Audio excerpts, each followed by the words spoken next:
রাস্তা রাজাকে, বাস না ট্রাক। এক পক্ষ দাবি করলেই তাকে রাজা বলা যায় না। এই মহাসড়ক যাকে রাজা বলে তাকেই বলতে হবে আসল রাজা। বাস ড্রাইভারও সাহসী, ধৈর্যশীল। তারা মানুষের নিরাপদ যাত্রার জন্য প্রতিদিন লড়ে। তাদেরও আছে গর্ব, সম্মান এবং পথ কাটানো অসীম কষ্ট। কিন্তু ট্রাক ড্রাইভারদের জীবন অন্যরকম। এরা ঝুঁকি, ক্লান্তি জীবন, ভয়কে সব পাশ কাটিয়ে এগিয়ে চলে। ট্রাক ড্রাইভাররা ছেড়ে আসে পরিবার, ওঠে লোড ভর্তি ট্রাক নিয়ে, গন্তব্যের জন্য ছুটে চলে। রাত কাটে পাম্পে, ঝড় তুফানের মাঝে।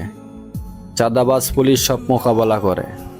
প্রতিদিন আমাদের নিত্যদিনের পণ্য শহর থেকে গ্রামে, গ্রাম থেকে শহরে, সব জায়গায় পৌঁছায় এই সাহসী রাজারা। বৃষ্টি, গরম, ঠান্ডা, ক্লান্তি সব সহ্য করে এগিয়ে চলে তারা। এক সেকেন্ডের ভুল, জীবন ঝুঁকিতে, তবু থামে না। প্রতিটি পথই চ্যালেঞ্জ, প্রতিটি গন্তব্যই যুদ্ধক্ষেত্র।